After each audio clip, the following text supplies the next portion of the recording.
Hey, good people. This is the Confessions of a Nail Tech podcast. I'm your host, Rashida H. Muhammad, nail tech affectionately known as Ra. I have so much to share with you this evening. Welcome. Let's get started.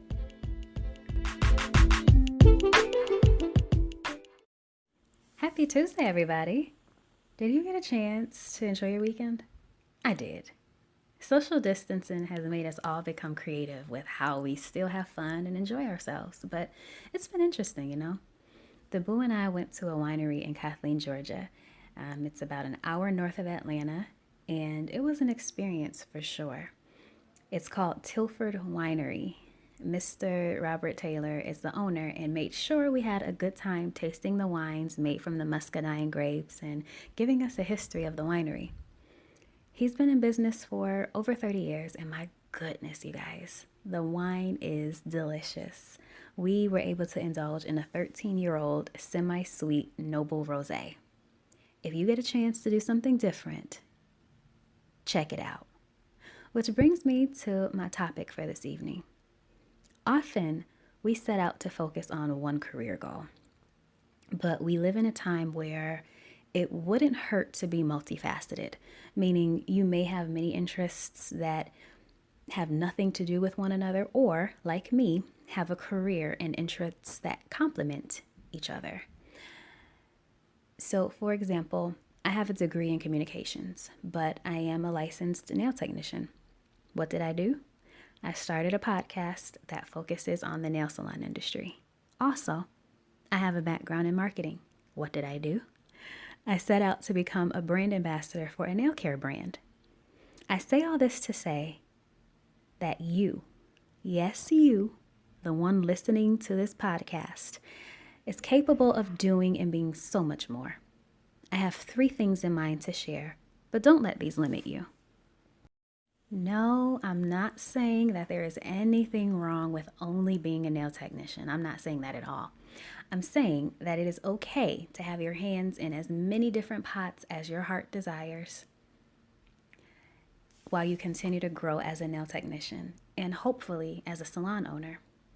I have to give another shout out to Gloria out of Pennsylvania because she has been in the business for over 15 years and she is one of the listeners who reaches out and she is willing to help along the way as I venture out to become a nail salon owner. The thing I enjoy most about this nail tech community, is when you find your tribe or when your tribe finds you, they wish you well. And sometimes in your tribe, you have elders who will show you the way, and all they ask for in return is that you listen. So again, thank you, Gloria, for your words of encouragement and advice for a future salon owner like myself.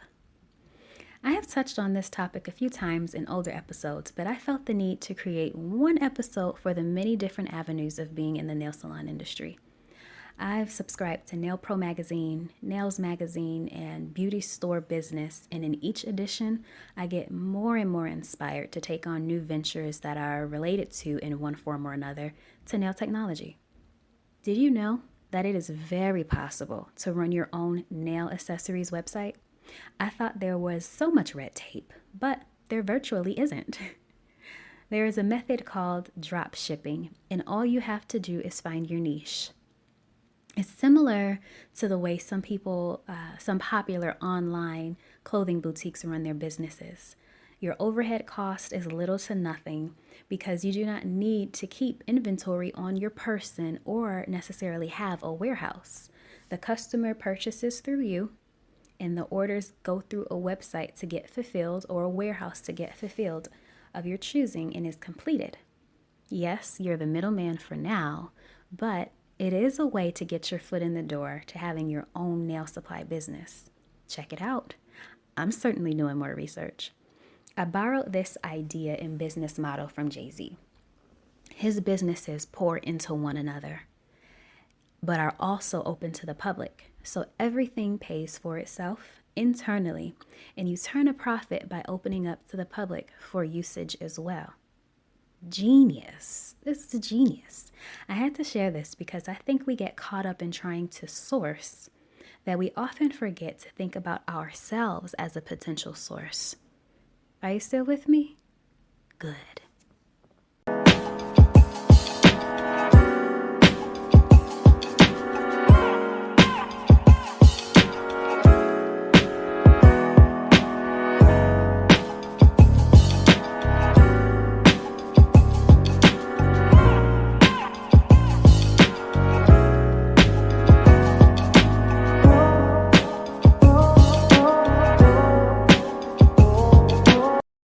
Again, I'm not saying that there is anything wrong with being only a nail technician. I'm just mentioning other ways to possibly increase your revenue. I've had time to plan and think about where I want to be in my next 5 years and how do I want them to go, things I wish to accomplish along the way. One of those things had been becoming a brand ambassador. I'll be honest, I was discouraged a few times due to my social media following and a couple rejections. I'm willing to work on that. So make sure you're following me on social media across all platforms at Nails by Ra. I'll be sure to follow back. The second thing that comes to mind is to share your talents with an established nail care brand. Around this time of year, I was introduced to the brand Premium Nails Elite Design Dipping System. I was working with the color light purple, and I had a client who swore by this color, you guys. I mean, the packaging was pretty. It was nice to look at. I then bought red for myself, and I fell head over heels for the pigment, the way it complemented my skin tone, the density of the powder, and the finished product. There were no bumps, no bruises, no odd drying times like I've experienced with other brands. So I figured I knew my staple. This had been my staple product. So I posted a picture of my nails and tagged the brand ambassador, or tagged the ambassador, the company, who later reposted my work. And from that moment, I put into motion to become a brand ambassador for the company. I was aware of what I had to offer and made sure to make my terms clear when reaching out and negotiating. Earlier this year, I received a package from, you guessed it, Premium Nails with new products to test out and to do tutorials with. I show it off on my YouTube channel. Make sure you check it out. I am on YouTube at Nails by Ra. I'll be sure to link it in the description box for your view for this podcast. I'm telling you, the opportunities are out there. You just have to go for it. The third and final thing is a quarterly subscription box. I got this idea from one of my sorority sisters who does a quarterly subscription box with Greek paraphernalia. When I saw it, I thought to myself, wouldn't it be a great idea to do the same, but with nail products? I think working this into the mix could increase your revenue because it costs little to nothing to create these as well. Just think, this pays for itself if you've already started your drop shipping business. Wink, wink. Stay tuned because this is going to be one for the books.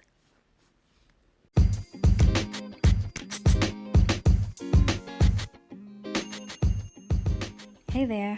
I know we covered a lot today, quite a bit actually, but don't worry, I'll bring you up to speed. First and foremost, there is nothing wrong with only being a nail technician. If that's your thing, you're really good at it, succeed. You have so many avenues to explore on this road to success. And finally, I found 3 major ways that could potentially increase your revenue. 1, drop ship. 2, become a brand ambassador. And 3, a quarterly subscription box. Until next time.